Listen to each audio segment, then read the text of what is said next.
Hello दोस्तों, S R Chandra institute में आपका स्वागत है। आज हम आपकी क्लास लेकर आए हैं हिस्ट्री की।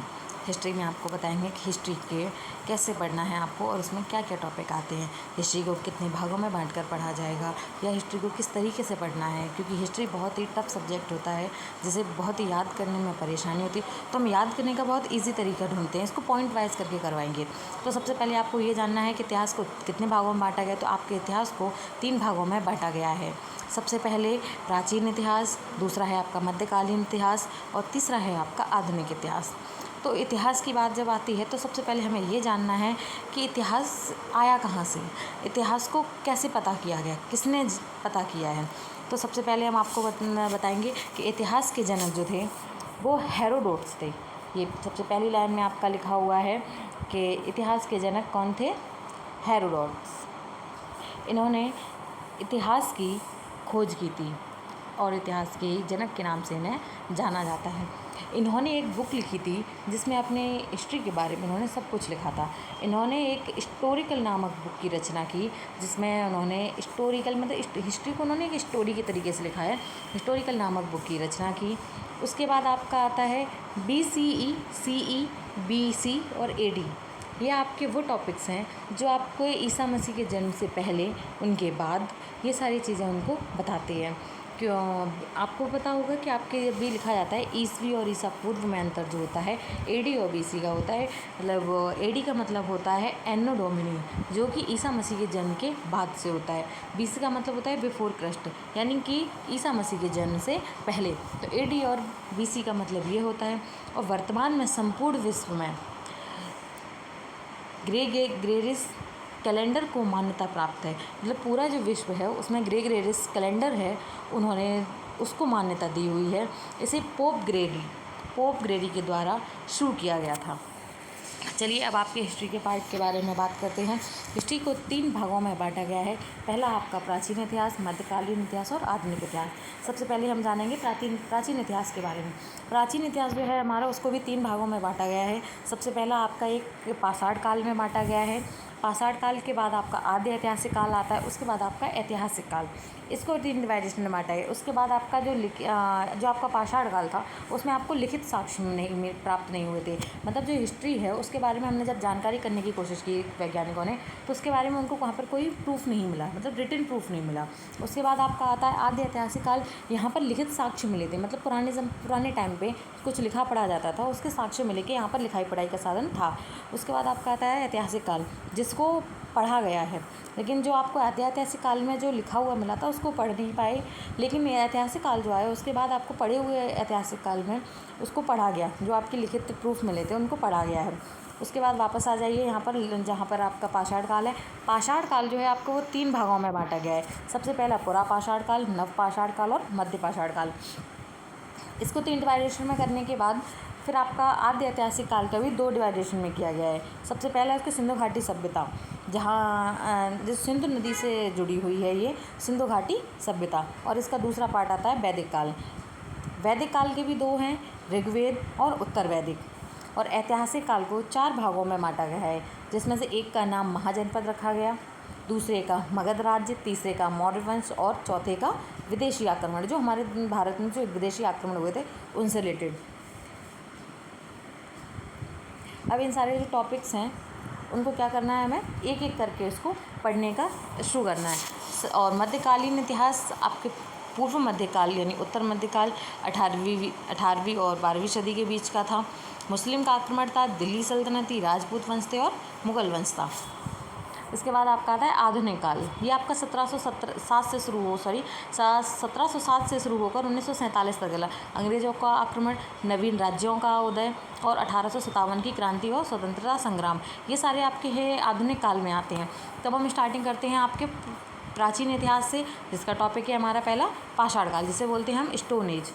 पाषाण काल को 3 भागों में बांटा गया था, मैंने आपको बताया, पुरा पाषाण काल, मध्य पाषाण काल और नव पाषाण काल।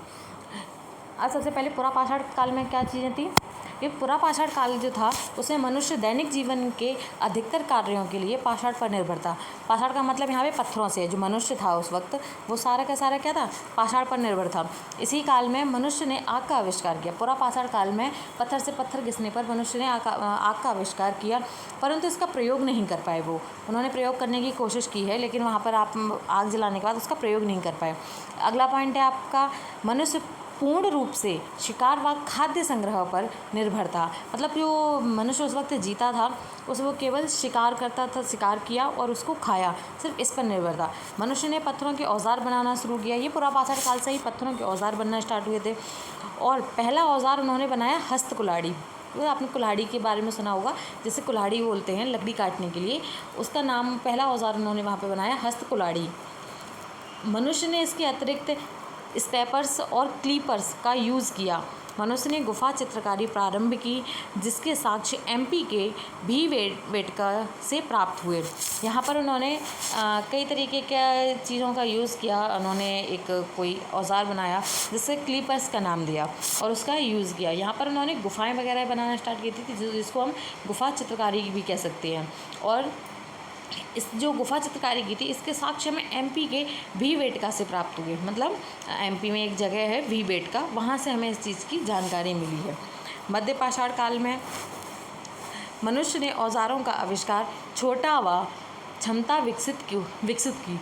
मतलब मध्य पाषाण काल में उन्होंने औजार जो बड़े बड़े बनाए थे उनको छोटा किया और उनकी कैपेसिटी बढ़ा दी उन्होंने। यहाँ मनुष्य ने पशुपालन का आरंभ किया। यहाँ मतलब पशुओं को पालना शुरू किया, जैसे गाय, भैंस, बकरी, ये सारी चीज़ों को उन्होंने पालना शुरू किया। और ये पाला है, इसी के साक्ष्य में मिले हैं जम्मू कश्मीर के बुर्ज होम से। और आपके मध्य पाषाण काल में ही मानव ने आग का प्रयोग करना शुरू किया। इस काल के औजारों को माइक्रोलिथ कहा गया। जो औजार इस काल में जो बने थे उन औजारों का नाम दिया, उसको बोला गया माइक्रोलिथ। अब बात आती है आपकी नव पाषाण काल की। मानव इस नव पाषाण काल में मानव ने खेती का आरंभ कर दिया था। खेती करना स्टार्ट कर दी थी नव पाषाण काल में, क्योंकि वो धीरे धीरे प्रोग्रेस कर रहे थे। और इसी आपके नव पाषाण काल में ही पहिए का आविष्कार हुआ। इसके बाद मानव द्वारा सर्वप्रथम फसलें, ये है आपकी लाइन, मानव द्वारा सर्वप्रथम जो फसलें थीं, सर्वप्रथम फसलें कौन सी थी? जौ, गेहूँ, कपास। ठीक है।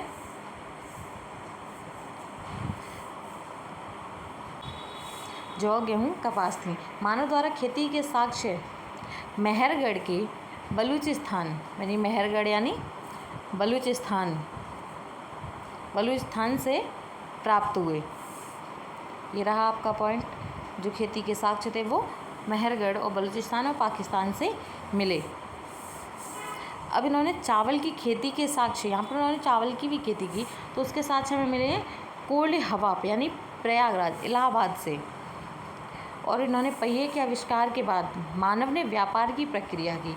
पहिए का आविष्कार किया, उसके बाद यहाँ पर उन्होंने व्यापार की प्रक्रिया शुरू की। और नव पाषाण काल में धातुओं की खोज हुई, जिसमें पहली धातु तांबा थी। इसी काल में तांबा तो आप लोग सभी जानते ही होंगे, तांबे की खोज की। और इसको ताम्रकाल भी कहते हैं। इसको ताम्रकाल का मतलब होता है यहाँ पर तांबा मिलने से, क्योंकि यहाँ तांबा मिला था तो इसके लिए इसको क्या कहा, ताम्रकाल भी कहा गया है। इसी काल को ताम्रयुग या ताम्रपाषाण भी कहते हैं। इस काल के अंत में लेखन कला का प्रारंभ हुआ। यहाँ कुंभकारी का प्रयोग भी हुआ। लेखन कला मतलब लिखने का, पढ़ने लिखने का काल का आरंभ हुआ। और यहाँ पर कुंभकारी यानी कि चित्रकारी जो होते हैं, जैसे अपनी मोहर बना लेते हैं, किसी चीज़ पे मोहर लगा देना, तो यहाँ पे अपनी कुंभकारी का भी उन्होंने प्रयोग किया। अब इसके बाद आपका आता है सिंधु घाटी सभ्यता के बारे में। आपके जो पाषाण काल था वो आपका ये 3 पॉइंट थे, पुरा पाषाण काल, मध्य पाषाण काल और नव पाषाण काल। इसके बाद आपका आता है जो ऊपर आपने ग्राफ बनवाया था, उस ग्राफ में आपने देखा था यहाँ पर आपके 3 ये पाषाण काल होने के बाद आद्य ऐतिहासिक काल जो था, इसके कितने पार्ट थे? आद्य ऐतिहासिक काल के हमारे कितने पार्ट थे? ये 2। ये दो, सिंधु घाटी सभ्यता और वैदिक काल। तो क्या है कि अब हम पढ़ेंगे सिंधु घाटी सभ्यता के बारे में। सिंधु घाटी सभ्यता जो है वो, इस सिंधु घाटी सभ्यता के और भी कई नाम हैं, जैसे हम काशीविहीन सभ्यता भी कहते हैं, हड़प्पा सभ्यता भी कहते हैं और प्रथम नगरीय सभ्यता भी कहते हैं। और ये इस सिंधु घाटी सभ्यता की जो खोज है वो आपकी 1921 में हुई थी, 1921 में हुई थी। तो भारतीय इतिहास की प्राचीनतम सभ्यता है वो क्या है, सिंधु नदी क्षेत्र में विकसित हुई थी। भारतीय इतिहास की प्राचीनतम सभ्यता सिंधु नदी क्षेत्र में विकसित हुई थी। यानी जो सिंधु घाटी सभ्यता है वो कहाँ से, सिंधु नदी से। अब इसके बाद है सैंधव सभ्यता। यह सबसे पुरानी शहरी सभ्यता थी। यहाँ पर इससे पहले भी कई सभ्यताएं रही होंगी, जैसे कि अब यहाँ पर जिक्र आया है सिंधु घाटी सभ्यता से पहले का, तो यहाँ पे थी सैंधव सभ्यता। यहाँ पर क्या थी आपकी, सैंधव सभ्यता। सैंधव सभ्यता जो थे वो हमारी शहरी और सबसे पुरानी है। यहाँ के जो मकान थे वो पक्की ईंटों के बने होते थे और ईंटों की लंबाई जो होती थी, लंबाई यहाँ पर देखिए, ईंटों के मकान जो थे पक्की ईंटों से बने हुए थे और इनकी लंबाई चौड़ाई का अनुपात क्या था, लंबाई चौड़ाई ऊंचाई का 4:1 था इनकी लंबाई चौड़ाई और ऊंचाई का। यानी कि आयताकार होती है तो आयताकार में 4:2 इनकी अनुपात थे। अलंकृत ईंटों के साथ, मतलब यहाँ पर कुछ ईंटों में कुछ डिज़ाइन वगैरह निकालते थे। पहले के ज़माने के टाइम पे आप देखो ईंटों के कई सारे डिज़ाइनें निकालते थे। तो वही क्या है कि अलंकृत ईंटों के साथ कालीबंगा से मिले। कहाँ से मिले आपको, कालीबंगा से। और इस सभ्यता में संपूर्ण क्षेत्र त्रिभुजाकार आकृति का था। इसमें जो भी क्षेत्र बना हुआ था वो आपकी इस त्रिभुजाकार आकृति का पूरा क्षेत्र बना हुआ था। अब इसमें देखिए आपका ये जो ग्राफ दिखाई दे रहा है आपको, ये वाला, इसमें क्या है आपका उत्तर, दक्षिण और पूर्व, पश्चिम। यानी कि ये जो 4 दिशाएं हैं ना, ये यहाँ पर और भी जो सभ्यताएं थी वो उससे रिलेटेड करती हैं। मांडा जम्मू कश्मीर में है, चिनाब नदी पर, और पूर्व में आलमगीर, मेरठ, हिंडन नदी पर। दक्षिण में दैमाबाद, या दैमाबाद के साथ साथ इसको दामाबाद भी कहते हैं, ये आपका महाराष्ट्र में है, गोदावरी नदी पर। पश्चिम में आप आएंगे तो सुल्तानगोडोर है आपका दशक नदी पर, जो कि पाकिस्तान में पड़ती है इस वक्त। अब बात आती है यहाँ से जो क्या है कि यहाँ पर हमारे यहाँ अंग्रेज आने शुरू हो चुके थे। तो यहाँ अंग्रेज जब आए हैं तो यहाँ पर देखिए लॉर्ड डलहौजी थे। लॉर्ड डलहौजी ने रेल बिछाने के लिए, जब उन्होंने पटरी बिछवाई हैं, तो रेल पटरी बिछाने के लिए उन्होंने रास्ते में उनको टीले मिले और चार्ल्स मैनसन ने इन टीलों पर ध्यान दिया। मतलब उनके साथ में चार्ल्स मैनसन नामी व्यक्ति थे, इन्होंने इन टीले मिल रहे थे उनको रेल की पटरी बिछाते वक्त, तो टीलों पे उन्होंने ध्यान दिया। और टीले इस सभ्यता के खोजकर्ता, ये देखिए ये टीलों पे ध्यान दिया था। यहाँ पर आपके दयाराम साहनी जी आ चुके थे। तो टीले थे या इस सभ्यता के खोजकर्ता, मतलब जो टीले कई से अगर मिलते चले गए हैं, टीले या इस सभ्यता या बोला जाए सिंधु घाटी सभ्यता के खोजकर्ता, तो आपके हैं दयाराम साहनी। इन्होंने 1921 में इसकी खोज की। सिंधु घाटी सभ्यता 2350 ईस्वी से 1750 ईस्वी पूर्व तक रही। मतलब 2350 ईस्वी से 1750 ईस्वी तक पूर्व तक रही। आप कहेंगे कि यहाँ 2350 से 1750 तक कैसे हो गया भाई, मतलब ईसा मसीह की जो जन्म की कहानी चलती है उसको आगे से पीछे, मतलब बैग्स को उल्टा चलते हैं हम। जब हम अभी हम चल रहे हैं वो हम आगे चल रहे हैं, लेकिन ईसा मसीह जो पहले के जन्म की बात आती है तो उसको हम बैक में जाते हैं। तो 2350 से क्या हो गया, हमारा 1750 ईसा पूर्व तक रही थी। मानव की आयु जो है इस वक्त से ही, यहाँ से उन्होंने कई सारी चीज़ों की खोज हो चुकी थी, तो उन्होंने मानव की आयु को नापने का जो एक साधन बनाया था वो C14 बोला था, जिसे हम कार्बन बोलते हैं, जिसे कार्बन 14 बोलते हैं। तो कार्बन 14 से क्या है कि मानव की आयु का उन्होंने पता लगाना शुरू कर दिया था। इस सभ्यता का निर्धारण भी, इस सभ्यता के बारे में हमने पता कैसे किया, जब कोई हमें व्यक्ति मिलेगा तो C14 से अगर हम किसी का आयु वगैरह का निर्धारण करेंगे तो ये वैसे ही करेंगे। तो इन्होंने यहाँ पर इस सभ्यता के लिए उन्होंने क्या किया है, इस सभ्यता का निर्धारण भी C14 से करते हैं, क्योंकि यहाँ से आपके यहाँ कई सारे लोग जो कहीं जगह टूट जाती हैं, तो जब आगे फिर पीढ़ी बढ़ती जाती है तो राजा महाराजा के वक्त से क्या है कि बहुत सारी चीज़ें टूट चुकी थी, तो वो नीचे दबी हुई है, तो हमें उसके बारे में कैसे पता चलेगा कि कैसे है। तो कार्बन 14 के अनुसार से इनको यूज़ किया, जिसके ज़रिए हमें इस सभ्यता के बारे में पता चला। इसे रेडियो एक्टिव पदार्थ भी कहते हैं। कार्बन आप सभी जानते होंगे कि आपने साइंस में अभी तक पढ़ा होगा कि कार्बन है वो हमारा रेडियो एक्टिव पदार्थ है। इसका फॉर्मूला भी आपको पता होगा, C6H12O6 एरो, उसके बाद CO2 अलग कर देंगे, H2 अलग कर देंगे, प्लस ऊर्जा अलग निकाल देते हैं। तो इससे क्या है कि हमारे कार्बन 14 से हमारे लोगों की आयु का पता चलता है। पृथ्वी की आयु लगभग हमारी 924, पृथ्वी की आयु का जो अनुमान है, जिसका पता लगाया गया है कि उसमें 924, उसकी पावर लगा दी है 235 से पावर लगाई गई है। तो आप इसको डिवाइड करके, अगर आप इसको ओपन करके डिवाइड करने का ट्राई करेंगे तो ये बहुत बड़ी चली जाएगी। तो उसको एक शॉर्ट फॉर्म में लिखा गया है कि पृथ्वी आयु 924 की पावर 235 से ज्ञात करते हैं।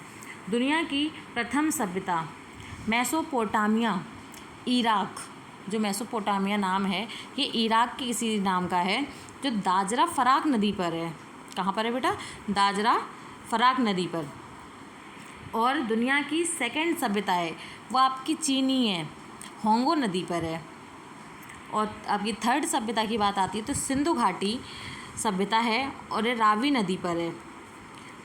यहाँ लोहे का ज्ञान नहीं था किसी को, यहाँ पर जो लोहे का जो भी ज्ञान था उसके बारे में लोग नहीं जानते थे। इसके बाद आपकी आती है हड़प्पा सभ्यता। हड़प्पा सभ्यता के बारे में बहुत छोटे छोटे से पॉइंट हैं जिनके बारे में जानना है। सिंधु घाटी सभ्यता में खोजा गया पहला शहर हड़प्पा था, इसलिए सिंधु घाटी सभ्यता के ऊपर नाम मैंने लिखाया था काशीविन सभ्यता और हड़प्पा सभ्यता। तो इसी से क्या है कि यहीं से इनकी खोज, सिंधु घाटी सभ्यता के साथ साथ में आपकी हड़प्पा सभ्यता की खोज हुई थी। तो ये पहला शहर था जो सिंधु घाटी सभ्यता में खोजा गया, जिसकी खोज 1921 में दयाराम साहनी द्वारा ही की गई। यह रावी नदी के किनारे स्थित है। वर्तमान में इस वक्त आपको जो हड़प्पा सभ्यता का जो हड़प्पा शहर है वो आपका इस वक्त प्रेजेंट टाइम में आपका पाकिस्तान में आता है। सिंध नदी क्षेत्र में भी छिंद में आता है, क्योंकि सिंधु नदी जो है हमारी पाकिस्तान में भी है अब तो इस क्षेत्र को पाकिस्तान में रखा गया है। यहाँ से एक विशाल कब्रिस्तान की खोज की, यहाँ पर यहीं इस हड़प्पा सभ्यता में एक कब्रिस्तान की खोज की, जिसे हमने पुरातत्वविदों से R37 यानी रेडियो एक्टिव पदार्थ जो है उसके R37 नाम दिया। और इस कब्रिस्तान में शवों को उत्तर से दक्षिण दफनाया गया। मतलब जब आपने देखा होगा हिंदू धर्म वगैरह में सब में अलग अलग नियम होते हैं किसी को दफनाने के, तो यहाँ जो कब्रिस्तान मिला था इसमें से जो शव दफनाए गए थे वो उत्तर से दक्षिण की ओर दफनाए गए थे, या ना कि पूरब से पश्चिम की ओर। यहाँ उत्तर से दक्षिण की ओर शव दफनाए गए थे। यहाँ से मातृ देवी की मूर्ति मिली। यहाँ से मातृ देवी की मूर्ति मिलने के साथ साथ यह उर्वरता की देवी के नाम से पूजी जाती थी। मतलब जो खेती वगैरह होती है उसमें क्या है, देवी की मूर्ति मिली थी, जिससे माना गया कि उर्वरता मतलब खाद्य, इससे देवी की से पूजा की जाती थी। अब इसके बाद बात आती है आपकी मोहनजोदड़ो की। मोहनजोदड़ो में भी आपकी कई सारी चीज़ें मिली थी। इसे मृतकों का टीला कहा गया है। जो मोहनजोदड़ो है इसमें आपके सिर्फ और सिर्फ शव मिले हैं, इसकी वजह से इसको मृतकों का टीला कहा गया है। इसकी खोज 1922 में हुई और राखलदास बनर्जी ने की थी। 1922 में राखलदास बनर्जी ने की थी। यह सिंधु नदी के किनारे है। हड़प्पा मोहनजोदड़ो को सिंधु सभ्यता की जुड़वा राजधानी कहा गया है। जो हड़प्पा और मोहनजोदड़ो हैं वो आपकी जो सिंधु सभ्यता है उसकी जुड़वा राजधानी, क्योंकि ये जो मोहनजोदड़ो है, हड़प्पा सभ्यता, ये सारी आपकी कहाँ मिली हैं हमको सिंधु नदी सभ्यता में। तो जो सिंधु सभ्यता में जब हमें मिली हैं तो इस वजह से इसकी जुड़वा राजधानी कहा है। यहाँ से एक विशाल स्नानागार और एक अन्नागार मिला। स्नानागार मतलब होता है नहाने की जगह पे, और अन्नागार मतलब अन्न रखने की जगह, जहाँ आप खाने पीने के सारे सामान रखते हो। तो ये यहाँ पर जो जगह मिली थी इसमें स्नानागार और अन्नागार मिली, जिसमें 12 कक्ष थे। मतलब 12 कक्ष का मतलब है आपका 12 कमरे थे। मोहनजोदड़ो से पशुपतिनाथ व एक नर्तक की मूर्ति मिली। नर्तकी मतलब जानते हो आप लोग, नाचने वाली एक अपने डांस के लिए जो सुना होगा, जिसको एक नटराज की मूर्ति टाइप का उनको मिला था, यहाँ पर उन्होंने नर्तकी मूर्ति कहा गया। और पशुपतिनाथ यानी भोले बाबा से इनको यहाँ पे इनकी मूर्ति मिली थी। यह नर्तकी की मूर्ति जो थी कांस्य की बनी हुई, मतलब कांसे की बनी हुई थी। और इसके बाद आपकी बात आती है लोथल की। लोथल है आपका गुजरात में स्थित है। यह सिंधु सभ्यता का एकमात्र बंदरगाह था जिसे वाणिज्य राजधानी कहा गया। उस वक्त पर गुजरात में ये सिंधु सभ्यता थी, इसका एक बंदरगाह था। बंदरगाह तो आप जानते होंगे कि जहाँ से हम अपना व्यापार का जो समुद्र द्वारा व्यापार करते हैं, जहाँ पे सामान अपना भेज रहे हैं जिस जगह से, और वहीं पे हम अपना सामान उतार रहे हैं, तो उसको वहाँ पे क्या नाम दिया गया है, बंदरगाह था, जिसे वाणिज्य राजधानी कहा गया। वाणिज्य का मतलब आपके व्यापार से, उसको राजधानी कहा गया। इसकी खोज 1955 में SR राबू ने की थी। SR राबू थे, उन्होंने इसकी बंदरगाह की खोज की थी। यह सिंधुवासी सुमेर देश के साथ व्यापार करते थे। यह सिंधुवासी सुमेर देश के साथ, सुमेर देश था उसके साथ व्यापार करते थे। अब बात आती है आपकी कालीबंगा की। बहुत छोटे छोटे पॉइंट हैं सभी के, इसमें दिक्कत वाली कोई बात नहीं है। जितने छोटे पॉइंट होंगे आपको उतनी जल्दी याद होंगे। अब बात आती है आपकी कालीबंगा की। यह राजधानी के श्री गंगानगर, यह राजस्थान के श्री गंगानगर ज़िले में है। इसकी खोज 1955 में AV घोष ने की। यहाँ से काली मिट्टी की चूड़ियाँ मिली। यहाँ पे चूड़ियाँ जो मिली गई थी, काली चूड़ियाँ होती हैं ना, उस जगह काली मिट्टी की चूड़ियाँ मिली थी यहाँ पर, और काली चूड़ियों की चूड़ी मिली इसके। और वहाँ साथ ही साथ में इसके हल, खेत जोतने वाला जो हल होता है उसके, वो भी उसके साक्ष्य मिले, और हवन कुंड के साक्ष्य मिले। हवन कुंड तो सभी जानते ही हैं, हल भी जानते हैं, और काली चूड़ियाँ भी, सब चूड़ियों के बारे में जानते हैं। तो वही क्या है, काली मिट्टी की चूड़ियाँ वहाँ मिली थी। हल के साक्ष्य मिले, हवन कुंड के साक्ष्य मिले। अब इसके बाद आते हैं चंदू धड़ो। ये जो आपका शहर है, ये वर्तमान में ये आपके पाकिस्तान के सिंध में है। जो आपका चंदू हड़ो है, ये आपका वर्तमान में पाकिस्तान के सिंध शहर में है।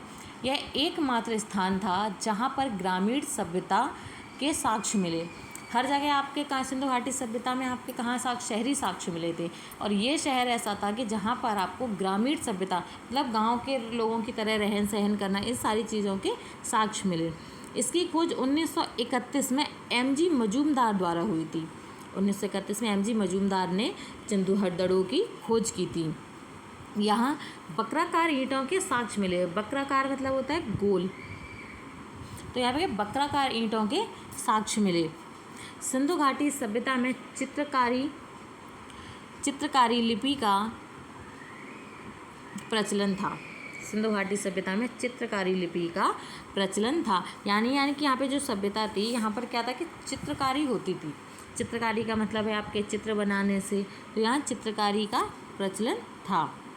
इसे भाव चित्रमात्मक लिपि भी कहते हैं। भाव चित्रमात्मक मतलब अपने मन से की हुई काम, कि जब आप कोई पेंटिंग वगैरह करोगे तो आप अपने मन से करोगे, तो वो अपने उसमें भाव व्यक्त करोगे। आप रो रहे हो तो रोते हुए बनाओगे, हंस रहे हो तो हंसती हुई पेंटिंग बनाओगे।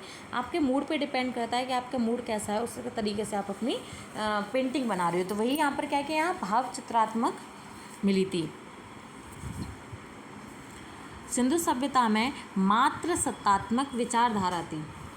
मतलब सिंधु सभ्यता जो थी, इससे मात्र, यहाँ पर जैसे अभी देखा जाए तो घर में देखो मुखिया जो होते हैं उनमें सभी बीच अभी क्या होता है कि जो घर का बड़ा है उसी से पूछा जाएगा कि अभी बाबा हैं, पिताजी हैं, इन सब से पूछा जाता है कि आप बताइए ऐसा काम कर लेंगे नहीं करें। उस वक्त क्या था कि मात्र सत्तात्मक विचारधारा थी। मतलब आपको कोई भी काम करने से पहले आप सबसे पहले अपनी माँ से राय लीजिए। तो वहाँ क्या है, मात्र सत्तात्मक विचारधारा थी। यहाँ पर मातृ देवी की भूमि देवी के रूप में पूजते थे, या मातृ देवी जो थी उनको भूमि देवी के रूप में पूजते थे। यहाँ जल निकासी व्यवस्था के लिए सर्वाधिक प्रसिद्ध थी। यह जगह जो थी वो क्या थी कि जल निकासी के लिए, कहीं जल को यहाँ से ज़्यादा जल भर जाता है तो हम उसको निकालते हैं, तो उसको क्या बोल देते हैं, जल निकासी व्यवस्था के लिए सर्वाधिक प्रसिद्ध थी। तो भूमिगत जो निकासी की व्यवस्था होगी तो वो जाहिर सी बात है कि वो ज़मीन से पानी निकासी की बात कर रहे हैं। तो क्या है कि भूमिगत, वहाँ वो भूमिगत हुआ करती थी। पानी की व्यवस्था है, आप समर वगैरह लगा रहे हो तो वो भूमिगत हुआ करती थी। इसके बाद आपका आता है कि यहाँ घरों को जो विन्यास था वो समकोण होता था। समकोण कितना होता है, मतलब समकोण का मतलब होता है आपका 90 अंश। तो जो आपका 90 अंश पे होता था, यहाँ के जो घर जो बनाए जाते थे वो सारे के सारे आपके किस पे थे, 90 अंश के कोण पे बनाए जाते थे, जिसे हम समकोण भी कहते हैं। तो यहाँ दरवाजे पीछे की ओर खुलते थे। आप दरवाजे अब क्या है कि अभी आप आगे पीछे किस तरह कहीं भी खोल सकते हो, लेकिन उस वक्त याद है कि दरवाजे थे वो आगे की ओर खुलने के बजाय वो पीछे की ओर खुलते थे। विभिन्न विद्वानों के अनुसार सिंधु घाटी सभ्यता का अंत एक भयंकर बाढ़ के कारण हुआ। यहाँ पे जो आपकी सभ्यता चल रही थी, इसका जो विनाश हुआ था वो एक बहुत ही भयंकर बाढ़ के कारण हुआ था। राखीगढ़ी हरियाणा, जो आपका शहर हरियाणा है, वहाँ पर है आपकी राखीगढ़ी। यहाँ के दरवाजे जो थे वो आगे की ओर खुलते थे। अभी ऊपर मैंने आपको बताया कि जो सारे दरवाजे थे वो पीछे की ओर खुलते थे, लेकिन हरियाणा के राखीगढ़ी में ऐसा नहीं था। वहाँ के दरवाजे क्या थे, आगे की ओर खुलते थे। अब बात आती है आपकी बनावली की। हरियाणा के हिसार जिले में स्थित इस स्थल का उत्खनन 1973 से 1974 में RS बिट्स ने किया था। यहाँ से मकानों के जो साज सामान थे, यहाँ से इनका पता चलता है। मकानों के साज सामान का मतलब मकानों में क्या क्या सामान उस वक्त रखते थे, क्या नहीं रखते थे, इससे यहाँ इस बनावली से पता चला है। यह स्पित लोगों का शहर था। इसके बाद आपकी आती है धौलावीरा, जिसे हम सफ़ेद कुआं के नाम से भी जानते हैं। यह नगर गुजरात के तुच्छ जिले के भचाऊ तालुका में खादिर नाम से एक द्वीप है, जिसे हम स्थानीय भारत में बैठ कहते हैं। जो स्थानीय भारत है उसमें हम उसको बैठ कहते हैं। उत्तरी से पश्चिमी कोनों पर बसा हुआ एक छोटा सा गांव, जो आपका गुजरात के जो कच्छ ज़िले में स्थित भचाऊ तालुका में खादिर नाम का जो द्वीप है, वो आपका उत्तरी पश्चिम कोनों पर बसा हुआ एक छोटा सा गांव है। इसकी खोज 1990 में RS बिट्स ने की थी। यहाँ टीलों पर एक पुराना कुआं था, जिसके कारण इसका नाम धौलावीरा पड़ा। यहाँ से घोड़ों के अवशेष मिले। यहाँ से घोड़ों के सुतकोतड़ा एवं पशु की छोटी कांस की मूर्ति या आकृति मिली। यहाँ से घोड़ों के साक्ष्य मिले कि यहाँ पे घोड़ों का पालन, घोड़े वगैरह थे। इस चीज़ का आपको पता कि यहाँ से इसके साक्ष्य मिलकर इस चीज़ का पता चला। और यहाँ पे पशुओं की छोटी सी कांस्य की मूर्ति मिली। कांस्य मतलब कांसे की। इसके बाद आपका आता है कि सामाजिक जीवन कैसा था। सिंधु घाटी सभ्यता में लोगों का सामाजिक जीवन कैसा था।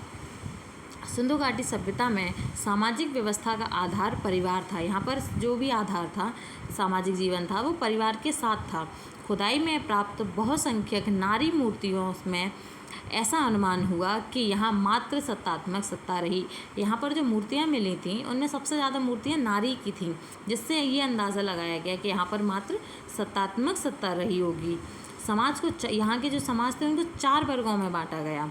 एक विद्वान वर्ग, योद्धा वर्ग और व्यापारिक व शिल्पकार, और चौथा आपका श्रमिक वर्ग।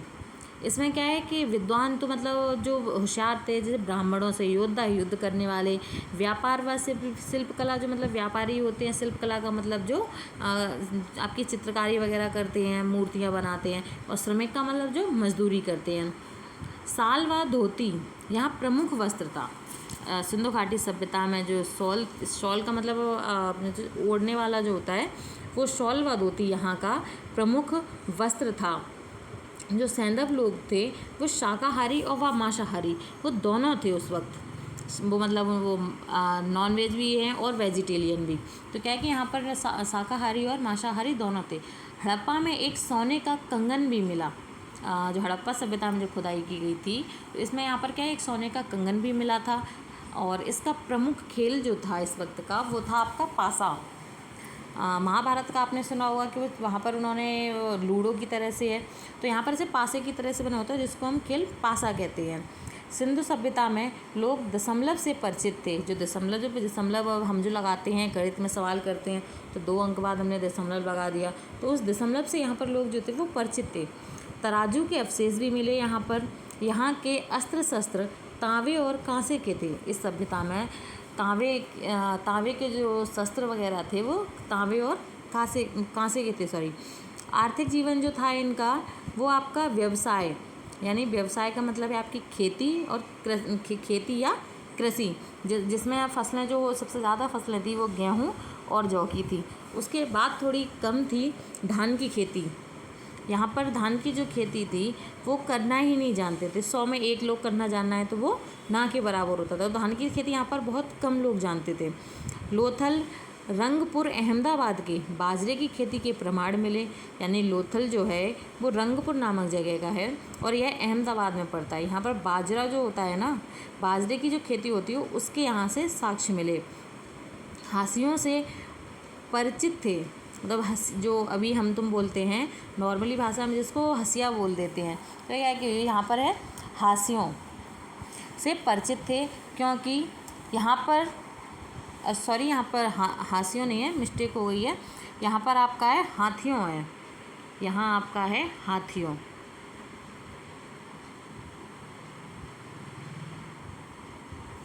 यहाँ पर आपका हाथियों से परिचित थे यहाँ पर लोग।